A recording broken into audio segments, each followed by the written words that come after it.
வணக்கம் நண்பர்களே. பல நூற்றாண்டுகளுக்கு முன்பு ஒரு ராஜா இருந்தார். அவருக்கு போரில்லாத நாடு, குறையாத செல்வம், அழகான குடும்பம் எல்லாம் இருந்தது. ஆனால் அந்த ராஜாவுக்கு மட்டும் நிம்மதி இல்லை. இரவெல்லாம் தூக்கம் வராது. அவர் தன் மந்திரிகளை அழைத்து, என்னிடம் அனைத்தும் இருந்தும் நிம்மதி இல்லையே, இதற்கு தீர்வு என்ன என்று கேட்டார். மந்திரிகள் பல யோசனைகளை சொன்னார்கள். ஆனால் எதுவும் பலனளிக்கவில்லை.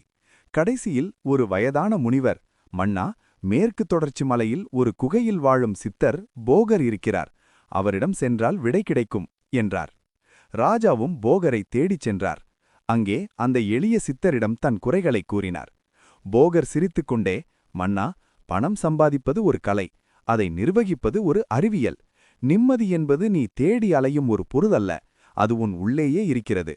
உன் மனம் அலைபாய்வதை நிறுத்துவதுதான் முதல் ரகசியம் என்றார். அந்த ராஜாவுக்கு போகர் என்ன ரகசியங்களை சொன்னார்? அந்த ரகசியங்கள்தான் இன்றைய நவீன வாழ்க்கைக்கும் பணம் ஈட்டுவதற்கும் மன அமைதியை பெறுவதற்கும் நாம் பயன்படுத்தக்கூடிய தமிழ் சித்தர்களின் ஞானம். நவீன உளவியலும் மாடர்ன் சைக்காலஜியும் இந்த தத்துவங்களை எப்படி உறுதிப்படுத்துகிறது என்று பார்ப்போம். வாருங்கள், இந்த ஆன்மீக பயணத்தை தொடங்குவோம். சித்தர்களின் பார்வையில் செல்வம் என்பது வெறும் வங்கிக் கணக்கில் இருக்கும் பணம் அல்ல. அது அர்த்தா எனப்படும் வாழ்க்கையின் 4 முக்கிய நோக்கங்களில் ஒன்று. அவர்கள் செல்வத்தை குவிக்க தடை விதிக்கவில்லை. மாறாக செல்வத்தை சரியாக பயன்படுத்த வலியுறுத்தினார்கள். திருமூலர் தனது திருமந்திரத்தில் ஒரு அற்புதமான கருத்தை சொல்கிறார். உடம்பார் அழியில் உயிரார் அழிவர், திறம்பட மெய்ஞானம் சேரவும் மாட்டார். உடம்பை வளர்க்கும் உபாயமறிந்தே உடம்பை வளர்த்தேன் உயிர் வளர்த்தேனே. இந்த ஸ்கிரீன்ல பார்க்கிற பாட்டின் பொருள் என்ன? உடலை ஆரோக்கியமாக வைத்திருந்தால்தான் ஆன்மீக நாட்டத்திலும் அறிவை தேடுவதிலும் ஈடுபட முடியும். அதேபோல் செல்வம் இருந்தால் மட்டுமே குடும்பத்தையும் சமூகத்தையும் காக்க முடியும். இது சாட்டிஸ்ஃபேக்ஷன் தியரி மற்றும் ரெஸ்பான்சிபிள் இன்வெஸ்டிங் உடன் ஒத்துப்போகிறது. வெறுமனே பணத்தை நோக்கி ஓடாமல் அந்த பணத்தின் நோக்கம் என்ன என்பதை தெளிவாக புரிந்துகொள்வது நிதி சார்ந்த பதற்றத்தை குறைக்கிறது என்று ஆய்வுகள் கூறுகின்றன. தெளிவான தினசரி நடைமுறை. உங்கள் வருவாயை பிரித்துக் கொள்ளுங்கள். 50% அத்தியாவசிய தேவைகள் நீட்ஸ், 25% சேமிப்பு மற்றும் முதலீடு சேவிங்ஸ் அண்ட் இன்வெஸ்ட்மெண்ட், 25% மகிழ்ச்சி மற்றும் தர்மம் ஜாய் அண்ட் சேரிட்டி.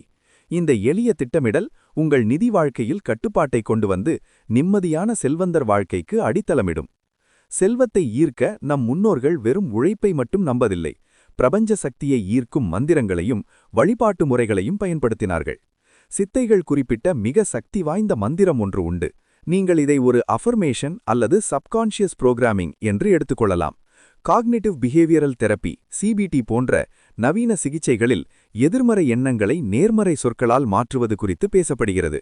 மந்திரங்களின் தொடர்ச்சியான உச்சரிப்பு செல்வத்தை ஈர்க்க முடியும் என்ற உங்கள் நம்பிக்கையை வலுப்படுத்துகிறது. சித்தர் அகத்தியர் ஒருமுறை தன் சீடனிக்கு, பணத்தை பற்றி மட்டும் சிந்திக்காதே, பணத்தின் மூலமாக நீ செய்ய நினைக்கும் நல்ல காரியங்களை பற்றி சிந்தி என்றார். நோக்கம் தெளிவாகவும் சுத்தமாகவும் இருந்தால் மட்டுமே இந்த ஆழ்மன தூண்டுதல்கள் வேலை செய்யும். தெளிவான தினசரி நடைமுறை. தினமும் காலையில் 10 நிமிடங்கள் ஒதுக்கி இந்த மந்திரத்தை 108 முறை உச்சரிக்கவும், அல்லது செல்வம் என் வாழ்க்கையை நோக்கி எளிதாக வருகிறது என்ற பாசிட்டிவ் அஃபர்மேஷன் வாக்கியங்களை சொல்லவும். காட்சிப்படுத்துதல் விஷுவலைசேஷன். பணம் வந்த பிறகு உங்கள் வாழ்க்கை எப்படி இருக்கும் என்பதை தெளிவாக கற்பனை செய்து பாருங்கள். இது உங்கள் மூளையில் புதிய நரம்பு பாதைகளை உருவாக்கும். பணம் பின்னால் ஓடிக்கொண்டே இருந்தால் அமைதி நம்மை விட்டு விலகிச் சென்றுவிடும்.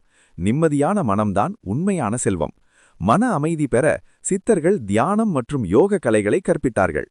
சித்தர் மகா சிவவாக்கியர் சொன்னார், அமைதி எங்கே கிடைக்கும் என்று தேடி அலைந்த ஒரு பக்தரிடம், நட்ட கல்லை தெய்வம் என்று 4 புஷ்பம் சாத்தியே சுற்றி வந்து முணமுணவென்று சொல்லு மந்திரமேதடா, நட்ட கல்லு பேசுமோ நாதன் உள்ளிருக்கையில்.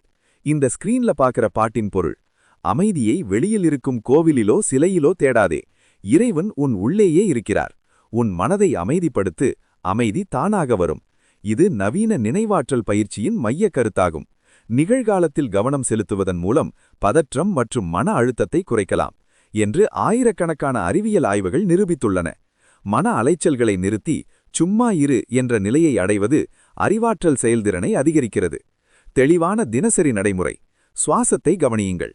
தினமும் காலையில் எழுந்தவுடன் 5 நிமிடங்களுக்கு உங்கள் மூச்சுக்காற்று உள்ளே செல்வதையும் வெளியே வருவதையும் மட்டும் கவனியுங்கள்.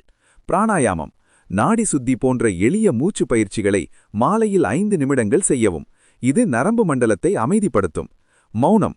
வாரத்திற்கு ஒரு நாள் அரை மணி நேரம் அலைபேசி தொலைக்காட்சி இல்லாமல் மௌனமாக இருங்கள். தமிழ் சித்தர்களின் ஞானம் காலத்தால் அழியாதது. பணம் ஈட்டுவதற்கான வழிகளையும் நிம்மதியாக வாழ்வதற்கான வழிகளையும் நினைவாற்றல் அல்லது தியானம் என அன்றே நமக்கு காட்டிச் சென்றுள்ளனர். இந்த வாழ்க்கை முறைகளை பின்பற்றுவது அண்டைய ஞானத்தை நவீன வாழ்க்கையில் இணைத்து நிறைவான மற்றும் செழிப்பான வாழ்க்கையை நமக்கு வழங்க உதவும். இந்த காணொளி உங்களுக்கு பிடித்திருக்கும் என்று நம்புகிறேன். சித்தர்களின் எந்த தத்துவம் உங்களை அதிகம் கவர்ந்தது அல்லது நீங்கள் எந்த நடைமுறையை பின்பற்றத் தொடங்கப் போகிறீர்கள் என்பதை மறக்காமல் கீழே கமெண்ட் செய்யுங்கள். மறக்காமல் சேனலை பிளந்து இந்த ஞானம் பலரை சென்றடைய பகிருங்கள். நன்றி, வணக்கம்.